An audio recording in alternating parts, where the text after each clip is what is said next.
Hey everyone, welcome back to the channel. Hope everyone is buckled up as this frothy market continues to push higher. Based on certain websites, there are now over 28,000 coronavirus cases and over 560 deaths. I'm really wishing everyone good health as we push forward into February 2020. I've logged into my personal capital account. You can see my investment portfolio balance at the top left. It's currently at about $106,000. And as always, I prefer the allocations view shown by clicking investing and then allocation. And that's because I get a visual summary of how my capital is allocated across my retirement and taxable accounts. I have accounts with Vanguard, Fidelity, and M1 Finance. I'm going to click on this cash section here. And when I drill into that, you can see that VMFXX, which is Vanguard's federal money market fund, is still one of my largest positions. But as mentioned in my previous video, I have started positions in 3 very well-known ETFs in my Vanguard taxable account, which I'll go into further detail. One of my intentions for 2020 is to reduce my taxable cash position by investing at least $12,000 by the summertime. And that means spending around $500 for the next 24 weeks till we hit July 2020. Always have a plan before diving into the deep end.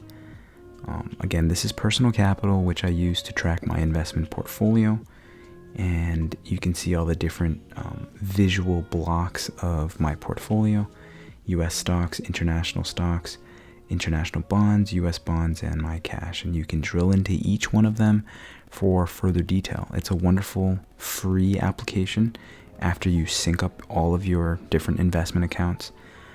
I use Mint to track my net worth, and then I use Personal Capital to track my investment portfolio. Besides syncing my investment accounts with Personal Capital, I track my portfolio in Google Sheets. Excel is another great application for this purpose. Here's a breakdown of my asset summary as of today, February 5th, 2020. If you notice, my cash position is steadily shrinking with each video I upload. As a very cautious 30-year-old, I have been reducing my taxable cash at my own pace, mainly because I have been already maxing out my 401k and Roth IRA with future contributions throughout this year. And I am already contributing weekly to my 2 taxable accounts. I just want to highlight that everyone is on their own timeline, and I'm paving my own path to financial freedom. Drilling deeper into my stocks and bonds, I'm at my preferred 70-30 asset allocation across my combined taxable and retirement portfolio. When the market drops for a sustained period of time, I look forward to gradually rebalancing and dialing up my stocks allocation to about 80%, which means I'll be purchasing shares at cheaper prices. Drilling deeper again, you can see I track my entire bonds allocation in my retirement accounts. Bond funds pay a monthly dividend which are taxed at my federal income rate, so it's a no-brainer to keep them in retirement accounts where taxes don't matter until I withdraw in retirement. Bond funds also help reduce volatility in my portfolio. As your net worth grows, it's so important to invest tax efficiently. Real estate investment trusts, also known as REITs, and bonds should always be kept in retirement accounts if it can be helped, due to how tax inefficient they are in taxable accounts. Taxes on the ordinary dividends that REITs and bonds pay out can eat away at your gains, especially when you enter the 22% federal income tax bracket.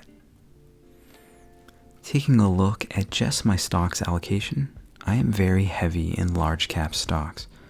Tracking my portfolio allowed me to notice that I wasn't taking advantage of a very well-known size factor premium. The size factor premium refers to the empirically verified phenomenon that mid-cap and small-cap stocks generally outperform large-cap stocks over the long term.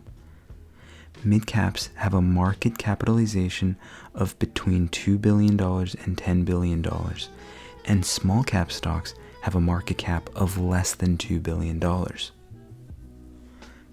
Based on PortfolioVisualizer.com's backtest I ran starting from January 1993, maintaining 50% large cap, 25% mid cap, and 25% small cap performed better than your typical market capped total US stock market fund like VTSAX or VTI if we're talking ETFs. VTI is currently at about 80% large cap, 14% mid cap, and 6% small cap. Both portfolios shown here had similar worst years at about negative 37%, and for portfolio 1, which is the 50-25-25, there was an additional 1.23% maximum drawdown rate during the last recession, also known as the global financial crisis, and that you can see is about negative 52%. The CAGR, or the compound annual growth rate, helps smooth out returns when year-to-year growth rates are expected to be volatile and inconsistent. For example, in 2018, the market, in other words the S&P 500, dropped about 6%, but last year in 2019, the market gained about 30%. So using that and keeping that in mind, looking at portfolio 1's CAGR, or compound annual growth rate, I find it interesting that for nearly the same amount of downside, history shows that I can potentially attain better results by maintaining a 50-25-25 portfolio. Of course, the past doesn't predict the future.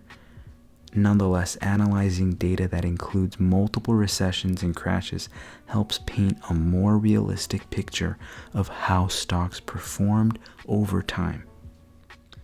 So what this means in reality is that I've been buying VXUS, VO, and VB through my Vanguard taxable account. One day, I'd like my stocks portfolio to be closer to 50% large cap, 25% mid cap, and 25% small cap. Stay tuned for a future video where I do a deep dive of my M1 Finance taxable account. If you have questions, feel free to comment below or email me at themindofchase@gmail.com. Don't forget to like and subscribe for more content. Good luck everyone, and happy investing. Thanks so much.